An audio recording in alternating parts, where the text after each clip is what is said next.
Hello friends, Ram Ram, जय श्री कृष्ण। आप सब कैसे हो? आशा करती हूँ आप सब बहुत बहुत अच्छे होंगे फ्रेंड्स। और अभी मैं जिस पे रिएक्शन दूंगी ये भी अगेंस्ट रामायण के ऊपर ही है। पता नहीं जब से आदि पुरुष है ना, सब यही रामायण के ऊपर ही सजेशन भेज रहे हैं फ्रेंड्स। तो आइए पहले एक और रिएक्शन दे देते हैं हमारे पवित्र ग्रंथ सॉरी रामायण के ऊपर। इसमें है मतलब 6 शॉकिंग रामायणा फैक्ट्स, यानी ये 6 शॉकिंग फैक्ट्स जो रामायण के हैं वो हमको इस वीडियो के माध्यम से समझाया गया है। तो आइए पहले देख लेते हैं ये वीडियो, उसके बाद हम बात करेंगे। मेरा वीडियो अच्छा लगे तो वीडियो को लाइक और चैनल को सब्सक्राइब जरूर करें, शेयर भी करें फ्रेंड्स, और लाइक और सब्सक्राइब नहीं भूलें फ्रेंड्स। तो आइए पहले देख लेते हैं वीडियो, उसके बाद हम बात करेंगे। स्टार्ट। लूटना, औरतों के साथ अत्याचार करना और किसी पराई स्त्री पर बुरी नज़र डालना उसकी आदत थी। वहाँ हनुमान जी को ढेर सारी अंगूठियों का पहाड़ मिला। इसमें बताया गया है कि कैसे श्री राम को शायद रावण की चाल के बारे में पहले ही पता चल गया था। जय श्री राम। रामायण की कथा कौन नहीं जानता। रावण नाम का एक राक्षस माँ सीता का हरण कर लेता है, जिन्हें बचाने और धर्म की रक्षा करने के लिए श्री राम अपनी वानर सेना के साथ लंका पर आक्रमण कर देते हैं और एक भयंकर युद्ध होता है जिसमें रावण का वध किया जाता है। और फाइनली श्री राम माँ सीता के साथ अयोध्या लौट आते हैं। लेकिन अगर हम आपसे ये कहें कि सीता जी का कभी अपहरण हुआ ही नहीं था और वो दरअसल रावण की बेटी थी, तो आपको कैसा लगेगा? क्या हमारे घरों में जो राम कथा सुनाई जाती है, क्या वो झूठ है? आज हम रामायण के कुछ इंटरेस्टिंग और शॉकिंग फैक्ट्स के बारे में बात करने वाले हैं जो शायद आपको नहीं पता। रावण रामायण का एक भयानक राक्षस जो बहुत ज्ञानी, शक्तिशाली और बहुत ही अहंकारी था। इसी अहंकार, क्रोध और लालच के चलते उसने एक बार एक साधु के रूप में आकर छल से माँ सीता का हरण कर लिया। पर अगर हम आपसे ये कहें कि रावण ने जिन्हें किडनैप किया था वो माँ सीता थी ही नहीं, तो रामचरितमानस का अरण्यकांड हमें एक अलग ही वर्जन बताता है। इसमें बताया गया है कि कैसे श्री राम को शायद रावण की चाल के बारे में पहले ही पता चल गया था और उन्होंने पहले ही माँ सीता को अग्निदेव के प्रोटेक्शन में भेज दिया था। वो चली गई और वहाँ अपनी परछाई को पीछे छोड़ गई, जिन्हें माया सीता कहा गया है। तो इसका मतलब ये हुआ कि जिन्हें रावण बंदी बनाकर अपने साथ लंका ले गया वो माता सीता नहीं, बल्कि उनकी परछाई माया सीता थी।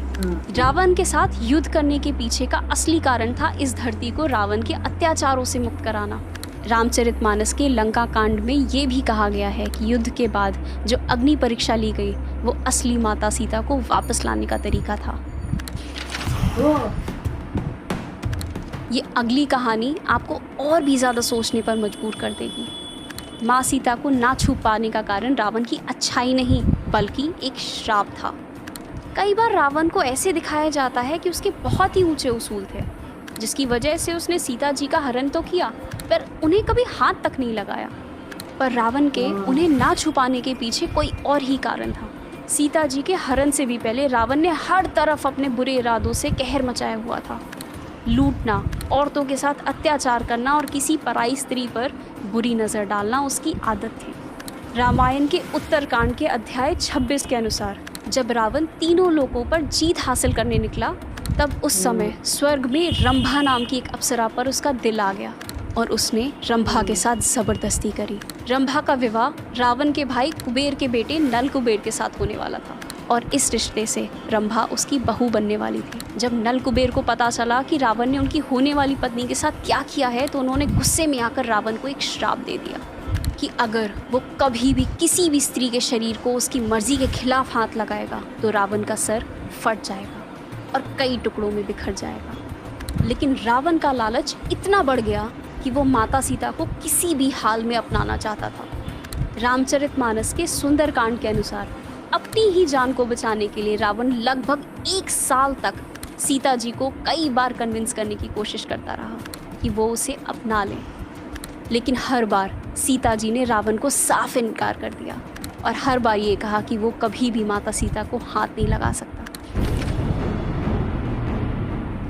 माँ सीता राजा जनक की बेटी, जिनका जन्म धरती से हुआ था। रामायण की कथा सुनाते वक्त हर बार यही बताया जाता है, वाल्मीकि रामायण के हिसाब से माता सीता राजा जनक को एक खेत में मिली थी और इसीलिए उन्हें भूमि देवी की बेटी भी कहा जाता है। लेकिन रामायण का एक ऐसा वर्जन भी है जहाँ सीता जी राजा जनक या भूमि देवी की बेटी नहीं बल्कि रावण की बेटी है। जैन रामायण के हिसाब से माँ सीता रावण और उसकी बीवी विद्याधरा माया की पहली बेटी थी, लेकिन एस्ट्रोलॉजर्स ने ये प्रेडिक्ट किया था कि रावण की पहली संतान उसके और पूरे के पूरे राक्षस कुल की बर्बादी का कारण बनेगी। इसीलिए उनका जन्म होते ही उन्हें त्याग दिया और ये आदेश दिया कि उन्हें दूर कहीं जाकर छोड़ दिया जाए। उसके बाद राजा जनक को माता सीता एक अबैंडन बच्ची के रूप में मिली थी। भूत पिशाच निकट नहीं आवे, महावीर जब नाम सुनावे, संकट मोचन पवन पुत्र बजरंग बली हनुमान, जिनका नाम मात्र लेने से सारी काली शक्तियां दूर भाग जाती हैं, भले ही वो कोई बुरी आत्मा हो, कोई भूत हो या फिर कोई पिशाच। हनुमान जी के पास 8 दिव्य शक्तियां हैं जिनकी मदद से वो कभी भी अपने शरीर को बड़ा छोटा कर सकते हैं, हवा के साथ उड़कर कितनी भी दूर जा सकते हैं और अपनी ताकत से किसी का भी विनाश कर सकते हैं। और इसीलिए कई तांत्रिक उनकी पूजा करते हैं। अगर आप चाहते हैं कि हम हनुमान जी पर एक पूरा वीडियो बनाएं तो हमें कमेंट्स में ज़रूर बताइए। हनुमान जी को हम एक ब्रह्मचारी के रूप में जानते हैं जिन्होंने कभी शादी नहीं करी, राइट? पर कुछ कथाओं के हिसाब से ऐसा नहीं है। तेलंगाना के खम्मम डिस्ट्रिक्ट में एक ऐसा मंदिर है जहां हनुमान जी की पूजा उनकी पत्नी सुवर्चला के साथ की जाती है। पराशर संहिता के अनुसार एक बार हनुमान जी ने सूर्यदेव से 9 श्रेष्ठ विद्याएं सीखनी चाहिए, पर उन 9 विद्याओं को सीखने के लिए उनका विवाह करना जरूरी था। इस समस्या को सुलझाने के लिए हनुमान जी ने सूर्यदेव के कहने पर उनकी पुत्री सुवर्चला से विवाह किया और विवाह के बाद ही हनुमान जी उन विद्याओं को प्राप्त कर पाए। पर विवाह के बाद भी हनुमान जी ने अपना प्रण कभी नहीं तोड़ा और वो हमेशा एक ब्रह्मचारी की तरह ही रहे। वाल्मीकि रामायण में ये भी बताया गया है कि जब हनुमान जी माँ सीता की खबर लेने लंका पहुँचे थे तब रावण के कहने पर उनकी पूंछ में आग लगा दी गई थी। इसी आग से हनुमान जी ने सारी लंका जला डाली और फिर वो अपनी पूंछ में लगी आग को बुझाने के लिए समुद्र में उतरे। तब उनके पसीने की एक बूंद एक मगर ने निगल ली, जिससे आगे चलकर उनके एक पुत्र का जन्म हुआ, मकरध्वज।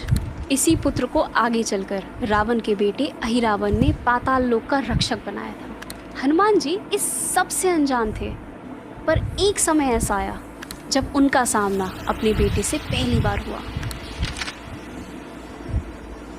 जिसका जन्म हुआ है उसकी मृत्यु होनी ही है, और ऐसा एक दिन श्री राम के जीवन में भी आया। भगवान राम जानते थे कि अब उनकी मृत्यु का समय आ चुका है और उन्हें अब यमराज के साथ जाना होगा। लेकिन यमराज अयोध्या में प्रवेश करने से डरते थे। वो जानते थे कि हनुमान जी हर समय भगवान राम के महल के द्वार पर निगरानी रखते हैं। वो यमराज को श्री राम तक पहुंचने ही नहीं देंगे। इसलिए अगर यमराज को अयोध्या में प्रवेश करना है तो हनुमान जी को डिस्ट्रैक्ट करना होगा। तब श्री राम ने एक तरकीब सोची। उन्होंने अपनी अंगूठी महल के फर्श के दरार से पाताल लोक में डाल दी और हनुमान जी से उसे लाने को कहा। इस मिशन को पूरा करने के लिए हनुमान जी ने अपने शरीर को एक कीड़े के समान छोटा कर लिया और उस दरार में घुस गए। पराशर संहिता के अध्याय 53 और 54 के अनुसार वहाँ हनुमान जी को ढेर सारी अंगूठियों का पहाड़ मिला। ये सारी अंगूठियाँ श्री राम की ही थी। हनुमान जी समझ गए कि उनका यमलोक में प्रवेश करना और अंगूठियों का पहाड़ मिलना कोई इत्तेफाक नहीं था। ये इस बात को दर्शाता है कि वहाँ पर श्री राम की अंगूठी पहले भी गिर चुकी है और आगे भी गिरती रहेगी। तो बार बार इस धरती पर श्री राम का जन्म होगा और बार बार उनकी मृत्यु भी होगी। कहते हैं कि जब भी ये धर्म अपनी चरम सीमा पर होता है तब विष्णु जी धर्म की रक्षा करने के लिए अवतार लेते हैं। अब तक विष्णु जी के 9 अवतार इस धरती पर आ चुके हैं और अब 10वें अवतार में धरती पर आएंगे, कल की अवतार।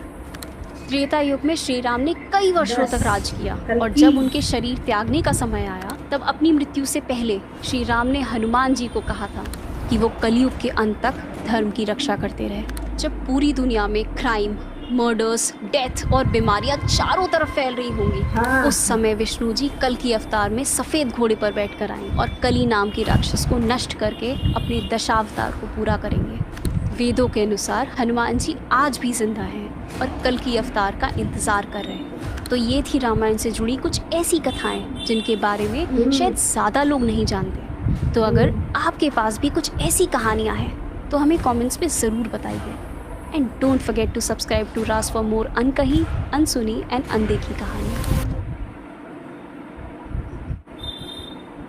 हाँ फ्रेंड्स, बहुत अच्छा वीडियो है। हाँ, इसमें कितनी बातें थी जो मैं नहीं जानती थी। मैं ये जरूर जानती थी कि हनुमान जी महाराज जो है वो पवन पुत्र श्री हनुमान जी, वो आज भी जीवित है, वो अमर है, वो अभी भी रक्षा कर रहे हैं। उन्हीं के कारण अभी थोड़ा धर्म बाकी हुआ है। और ये मैं जानती थी। और एक मैं ये भी जानती थी कि ये हमारी मम्मी ने हमको बताया था कि सीता माँ को मतलब रावण टच ही नहीं कर सकता था। वो इतने बड़े सती थी सीता माँ कि उनको टच करता तो भी रावण जल जाता। वो जो थी उनकी परछाई थी, वो सीता माँ को नहीं ले गया था, उनकी परछाई गई थी फ्रेंड्स। ये मैं जानती थी। लेकिन ये नहीं जानती थी कि जब उनकी अग्नि परीक्षा हुई तो उसी में से माता जी फिर प्रकटे और वो उनके वापस आने का तरीका था। ये मैं नहीं जानती थी। राम भगवान जब यमलोक में गए तब यमराज जी जो थे वो हनुमान जी से डर रहे थे। और कितनी सुंदर बात कही कि राम भगवान ने अपनी अंगूठी पाताल लोक में डाल दी। तो पाताल लोक में जब हनुमान जी गए तो बहुत सारी अंगूठी थी। उसका प्रमाण ये कि राम भगवान हमेशा आते रहे हैं और मृत्यु लोक ये पृथ्वीलोक त्याग के मृत्युलोक में जाते रहे हैं, ये अंगूठी उधर डालते रहे हैं। ये बहुत सुंदर बात कही। और ये बात सही है फ्रेंड्स कि श्री राम भगवान ने मनुष्य के अवतार में जन्म लिया था। 12 कड़ा के साथ भगवान ने जन्म लिया था। परम पिता परमेश्वर तो वो हमारे है ही, पर वो उन्होंने इस रूप में अवतार लिया था जेंटलमैन। जैसे हम इंग्लिश में आजकल बोलते हैं ना, जेंटलमैन अगर कोई शब्द जाता है किसी को तो हमारे भगवान को फ्रेंड्स, वो इतने आज्ञाकारी पुत्र फ्रेंड्स, वो मतलब एक बहुत ही आप ये सोच लो कि सुबह वो राजा बनने वाले हैं और उसी के पिता के एक आदेश पे वो 14 साल तक वनवास चले जाते हैं फ्रेंड्स। उससे बड़ा आज्ञाकारी कौन हो सकता है फ्रेंड्स। और आप भाई का भी आप इसमें हमारे रामायण में देख सकते हो कि आजकल हम देखते हैं ना, अपने भाई की प्रॉपर्टी ले ली, इसकी हथिया ली, उसकी हथिया ली। हमारे रामायण में आप देखो कि भरत इतना बड़ा राज्य अयोध्या का, वो फ्रेंड्स राम भगवान की चाकड़ी, यानी राम भगवान के एक तरह से बोलेंगे तो जूते ही बोलेंगे, चाकड़ी बोला जाता है उसको, भगवान चाकड़ी पहनते हैं। उनको राज गद्दी पे रख के उन्होंने 14 साल तक सिर्फ भगवान की पूजा करी है। मतलब उससे बड़ा प्रमाण कोई मिलेगा हमारे मतलब भाई के प्रेम का फ्रेंड्स। और राम भगवान को ये आदेश था, आदेश तो नहीं बोलेंगे, भगवान को कौन आदेश दे सकते हैं। राम भगवान को ये बोला गया था कि 14 साल तक तुम्हें वनवास जाना है। लेकिन लक्ष्मण भाई, उनको नहीं बोला गया था, वो भी भाई की सेवा के लिए 14 साल वनवास गए। उससे बड़ा प्रमाण क्या हो सकता है भाई के प्रेम का। और उसी राम को फ्रेंड्स आज हम लोग पॉलिटिक्स में ऐसे यूज़ कर रहे हैं कि श्री राम बोलने से भी लोग डरते हैं। श्री राम बोलने पे मतलब नेता लोग ऐसे भड़कते हैं। मतलब यही तो कलयुग है। ये इसी का प्रमाण है कि ये कलयुग है। तो वीडियो बहुत अच्छी थी। मेरे को इसका 6 फैक्ट जो था थोड़े मालूम थे, थोड़े नहीं मालूम थे। आपको मेरा सजेशन भेजने के लिए बहुत थैंक यू। बहुत अच्छी वीडियो थी। आपको मेरा रिएक्शन अच्छा लगा तो वीडियो को लाइक और चैनल को सब्सक्राइब जरूर करें फ्रेंड्स। और वीडियो शेयर करना ना भूलें, शेयर जरूर करें। अब मिलते हैं फ्रेंड्स ऐसी किसी सुंदर सी वीडियो में। बाय बाय, जय हिंद, वंदे मातरम, बाय बाय।